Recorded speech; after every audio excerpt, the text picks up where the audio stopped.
What's going on, guys? Welcome back to WWE Network and Chill, where I, Graham G.S. Matthews, break down all the original content you watch on the WWE Network. And today we're talking the latest WWE 24 documentary on Keith Lee. Now, this went up on Sunday, December 6th, right before NXT TakeOver War Games, and also aired following the show on the network. This was a great documentary. Now, the timing could not have been better, just with NXT playing such a big, crucial role in the rise of Keith Lee in WWE and the great run that he had there as a North American champion, NXT champion, and that was all in 2020. It feels like an eternity ago, but Keith Lee was indeed in NXT just a few short months ago. And I don't know what number of documentaries, of 24 documentaries exactly, that we've gotten in 2020, but it's been a bunch. We've had a lot of WWE 24s. Between this one, the McIntyre one was the last one. It was the last one I reviewed a couple of months ago. That was back in October. I think it aired in maybe September. I watched it in October, but we had that one was the last one a couple of months ago. The Ric Flair one back in June. We had the WrestleMania one. The WrestleMania, there's no... The show must go on. I was going to say there's no place like home. That makes absolutely no sense. It was called WrestleMania, The Show Must Go On. The Show Must Go On, focusing on WrestleMania 36, emanating from the Performance Center. We had the WrestleMania 35 one, WrestleMania 35 from last year, but the documentary aired this year, and probably a few other ones that I'm not thinking of. But we've had a lot.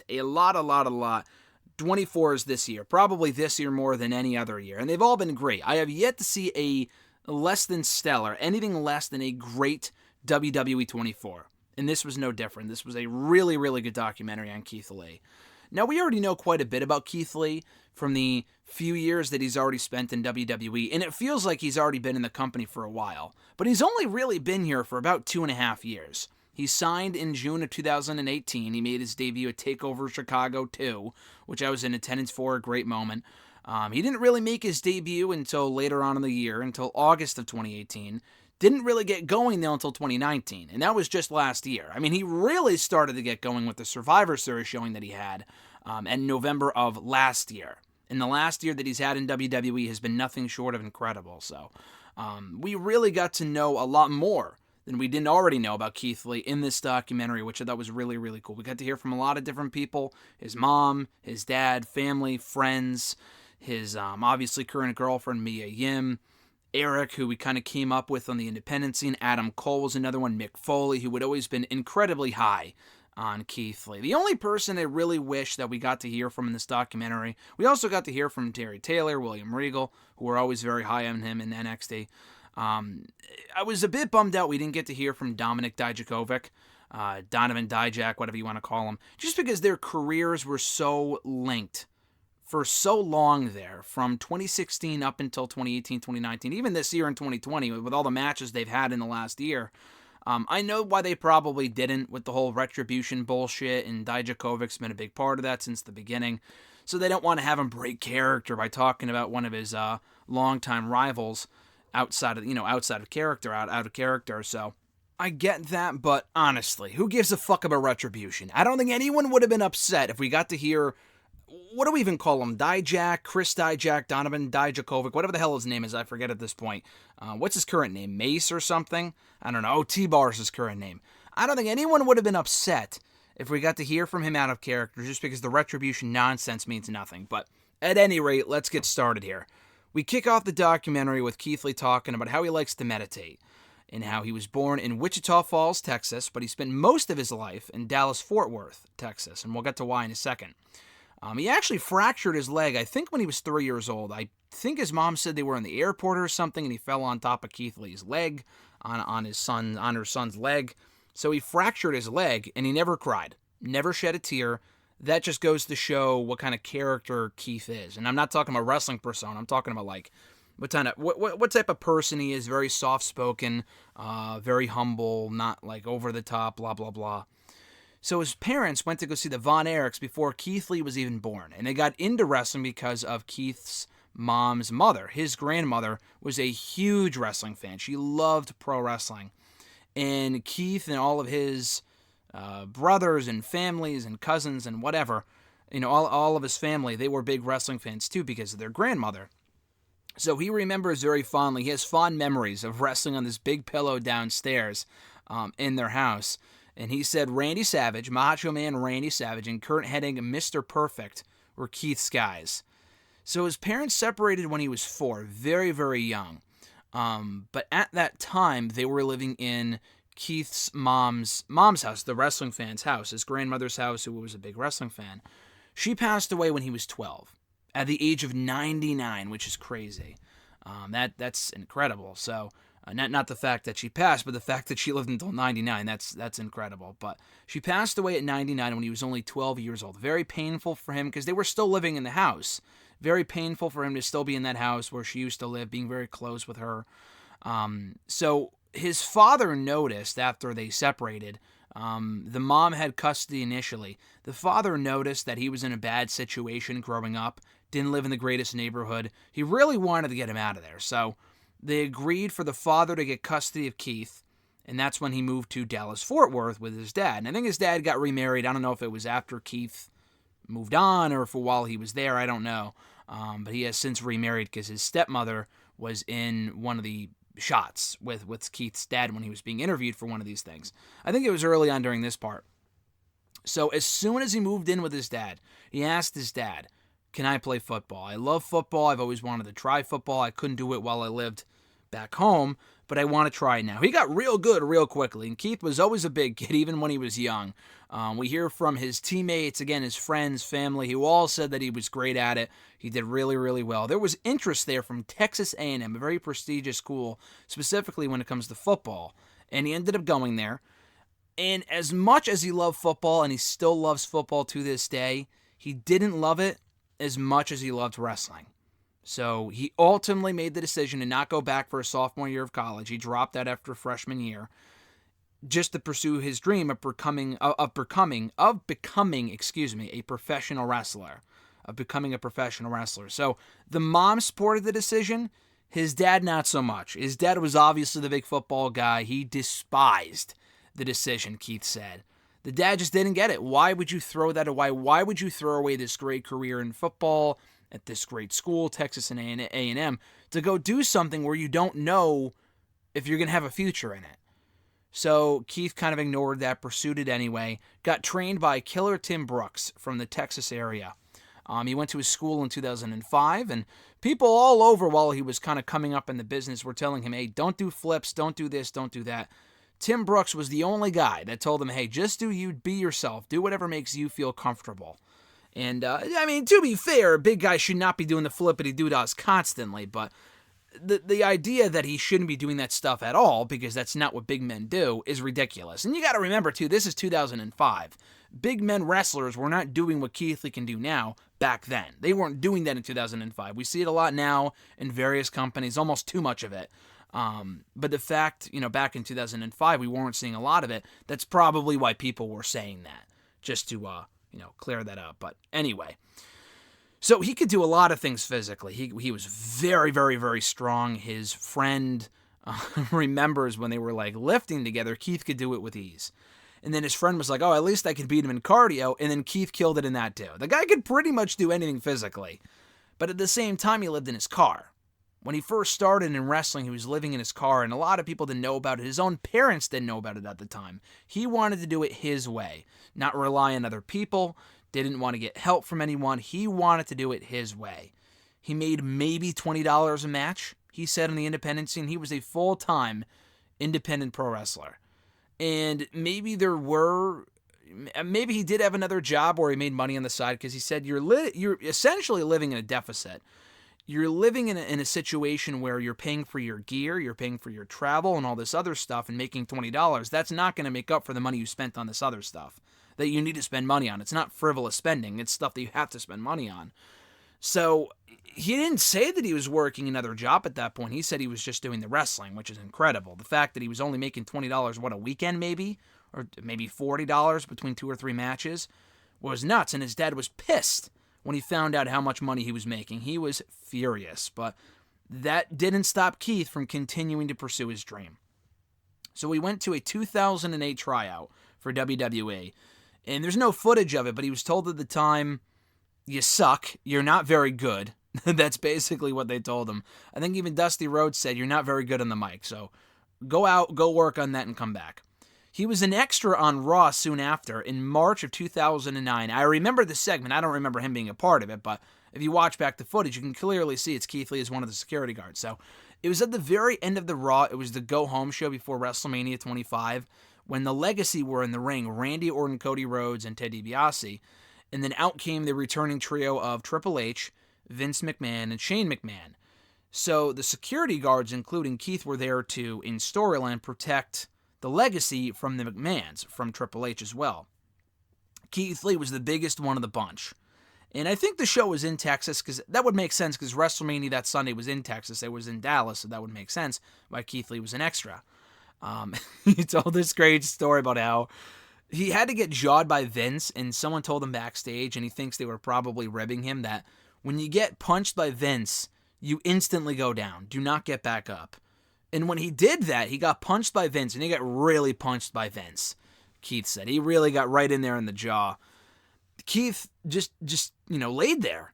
He didn't get right back up, and Vince looked kind of confused as to why. Why is the biggest guy out here just going down with one punch? That makes no sense. So they continue to beat him up anyway. Triple H and fucking Shane McMahon all picked him up and beat the shit out of him, which was funny. So Vince McMahon is now his boss, and Triple H was his boss in NXT. He has no, relation or correlation or relationship with Shane, but I thought that was funny.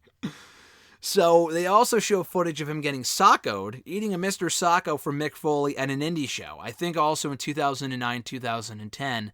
And that was when Mick Foley really kind of got familiar with who Keith Lee was. And, he would say years later, like in 2016, I remember seeing the tweets, 2016, 2017, that Keith Lee, after seeing him at an indie show, and I think in Northeast Wrestling, actually, which I'm very familiar with, of course, he belonged in WWE, him and Dijakovic both. And Dijakovic ended up going to WWE in 2017. Keith Lee was signed soon after in 2018. So anyway, back to the early 2000s here, the early 2010s. He did another tryout for WWE in November of 2011 at the FCW Arena. This was pre-NXT, or at least NXT is what we know it as today. Regal knew he had something special, but he ultimately wasn't ready at that point. Go out, find yourself, and come back. He did another tryout, a third tryout in August of 2013. And he wasn't prepared for what they threw at him that day. From a physicality standpoint, it wasn't one of the other tryouts like where you show up, cut a promo, do a match, and that's it. You had to go through the fucking ringer here in terms of, like, holy shit. Like, you see the tryouts. You've probably seen the footage. I wouldn't last 10 minutes at one of those things. Keith Lee somehow persevered and made it through. And at said tryout, Dusty literally said to him after Keith cut his promo and he felt like he became another person when he did the promo, Dusty said to him, I can't even do the accent, so I won't even try, but he said, I can literally bask in your presence. And he's like, I'm going to use that. That's where bask in my glory came from. It came from Dusty Rhodes, which is really fucking cool. Regal even said afterward that he was proud of him. All the trainers said they were proud of him, that he had potential, and they still didn't sign him. The answer was still no. So that's 3 no's now from WWE. 1 in 08, 1 in 2011, 1 in 2013. All, 5 years apart. And it was tough. I mean, obviously, as you can only imagine, getting rejected once is one thing. That's tough enough, no pun intended. Getting rejected 3 times, it really makes you question everything. Am I supposed to be doing this? Did I make a mistake in not going to college? That's what Keith said. Keith was like, maybe my dad was right. Maybe I did make a mistake in trying to pursue this whole wrestling thing, because clearly they don't want me. Why don't they want me?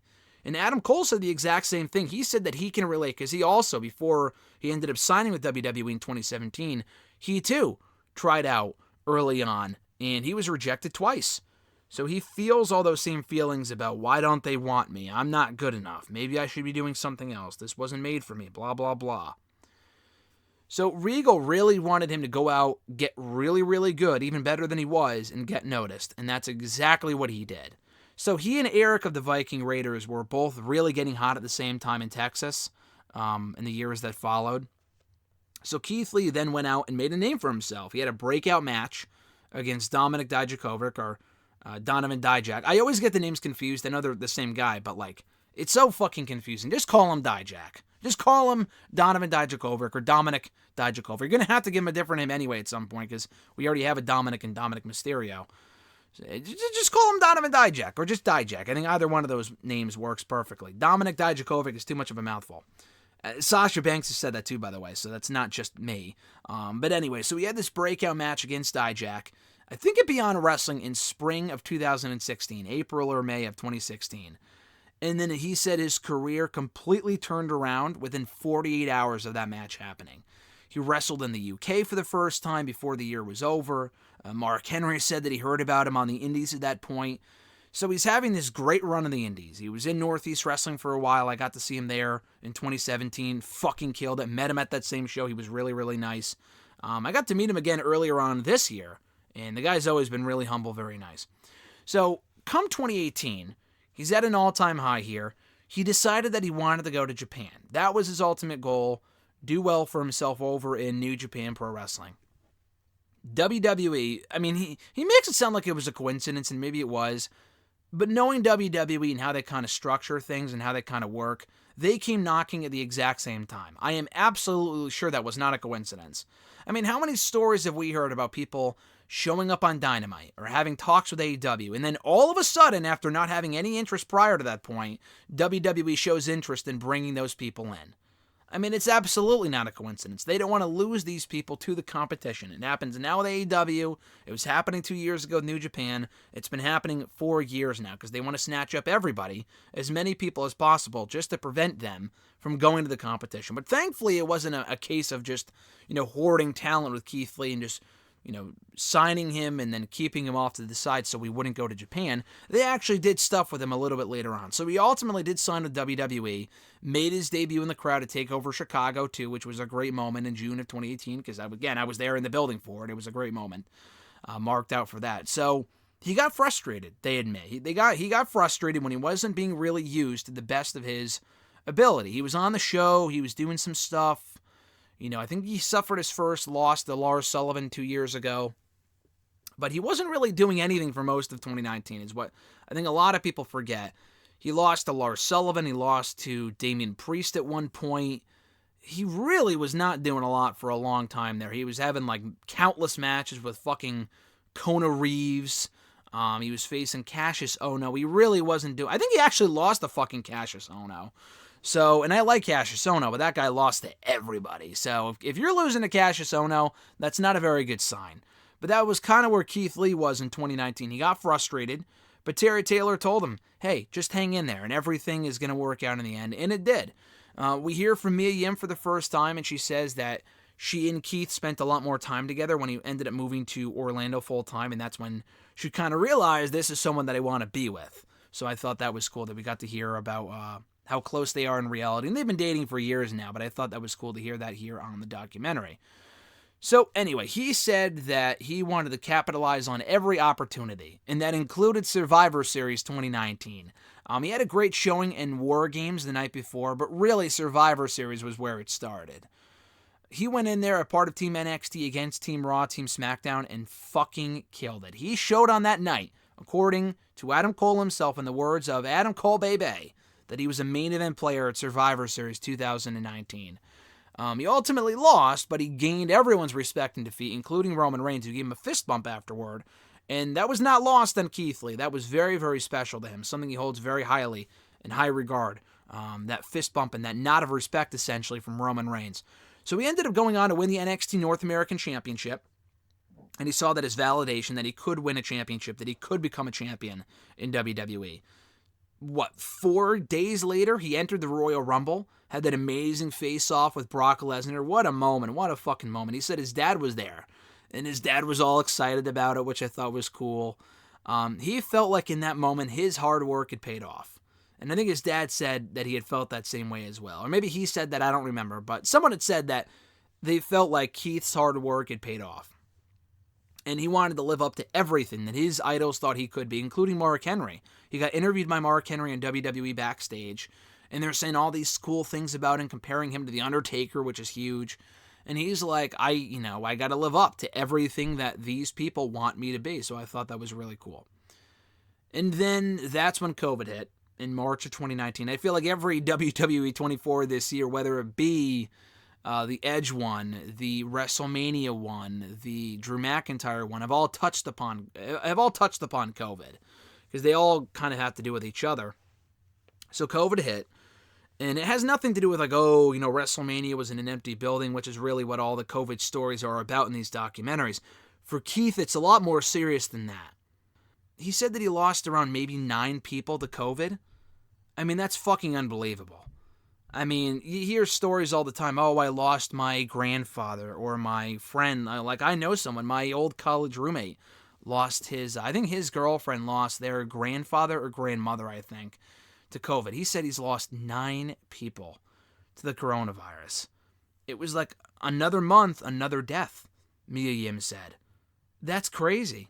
And he says that he tries to stay positive, but it's been really tough. It's been a rough year.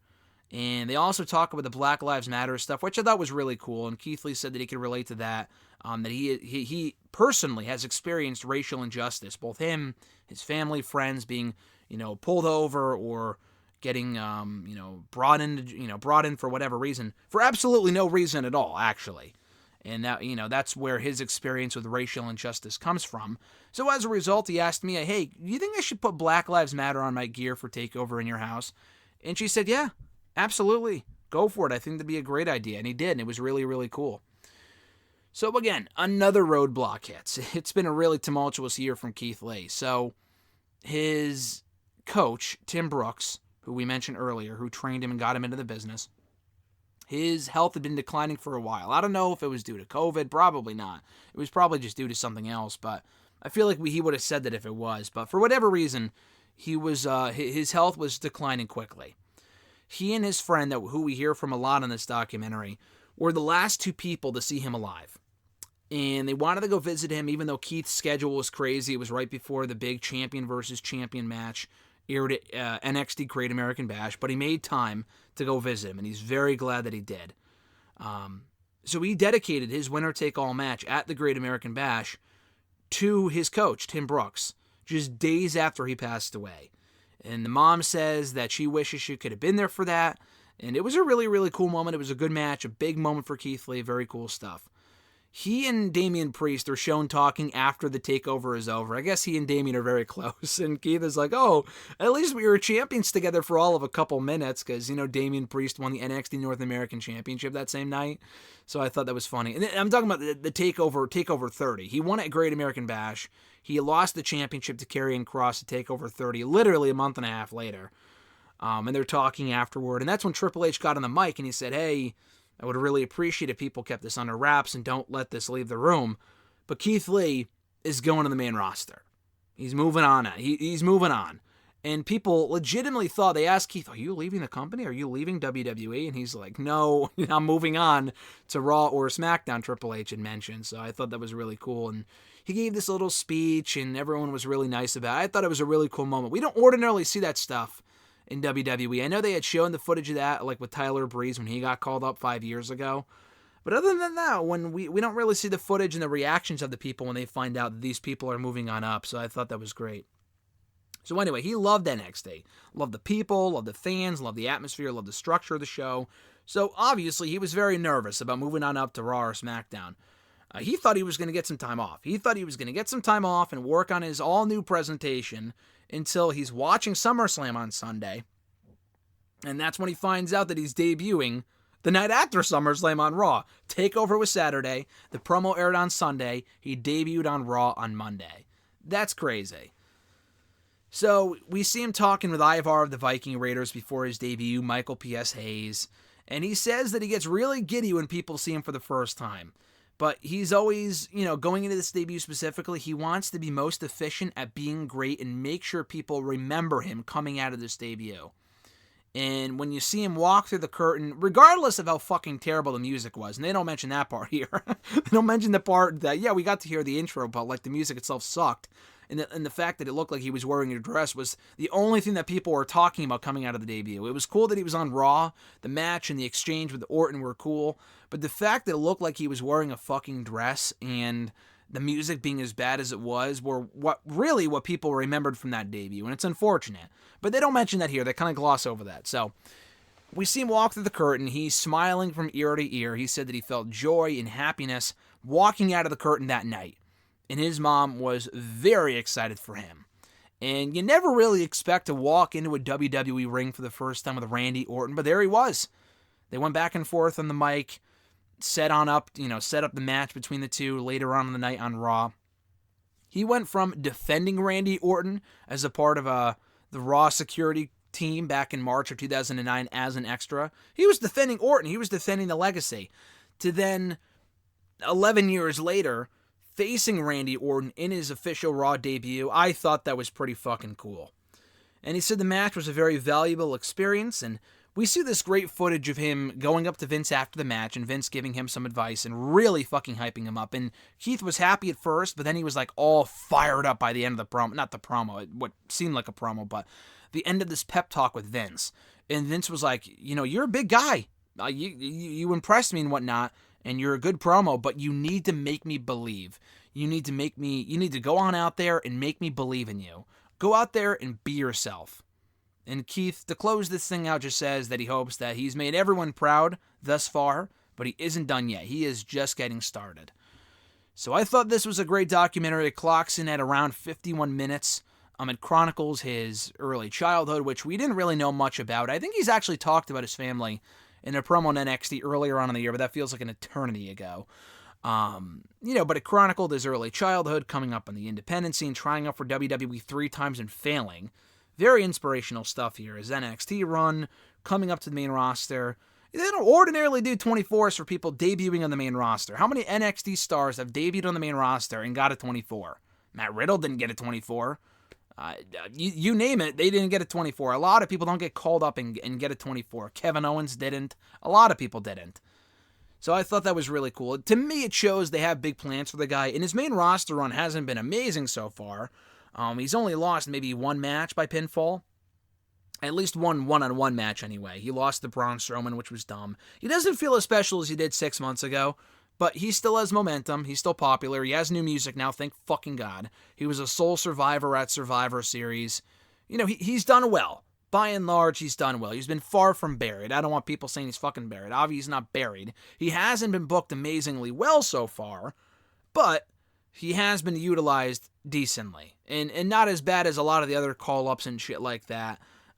He still does feel somewhat special, and clearly this is only the beginning. This is only the calm before the storm, before he really, kicks it off into the next gear and becomes a main event player, a perennial main event player in that company. So I thought this was cool, and I'm looking forward to seeing what Keith Lee can bring to the table going forward. I had a chance to meet him twice, like I said, at an NEW show 3 years ago. Again, at Evolve earlier this year, had a chance to interview him back in July, the day after he won the NXT Championship at TakeOver, or rather the NXT Great American Bash Show. Very nice, very humble guy. He has a supporter in me. I'm a big Keith Lee fan, and I was very happy to see this documentary come to light, because I thought it taught us a lot of things we didn't already know about the guy, and that was really the biggest takeaway for me. Very emotional stuff, personal. There's a lot of things he said on Twitter that he divulges in this documentary that he's never told anyone else, not even his own family. So he really opens up here, and I commend him for that. This was great. So check it out right now on the WWE Network, WWE 24, Keith Lee. Check out all my other WWE 24 reviews right here on the channel. In the description box down below, click on the playlist entitled WWE 24 Reviews from right here on WWE Network and Chill. Also went up today, I had my review of The Mandalorian with myself, the Doc Chris Mueller, and my friend Connor. We did a review of Spider-Man Far From Home a couple of months ago. He's back to help us break down The Mandalorian, Season 2, Episode 6, Chapter 14, right now here on the channel. That went up earlier today, so check that out. But yeah, that's about it, guys. So go on out, have a great week. Be sure to like this video, drop a comment, share the video, and subscribe to the channel for more content. Be sure to hit that bell button as well to be notified every time a new video goes up. Vote in the 2020 WWE/NXT/AEW Year in Review Awards right now. Cannot plug that enough. On WrestleRant.com. Maybe Keith Lee is the superstar of the year. Maybe he is the wrestler of the year. You can vote for yourself right now on WrestleRant.com. Take care, guys. I'm Graham G.S. Matthews, and I'll catch your ass down the road.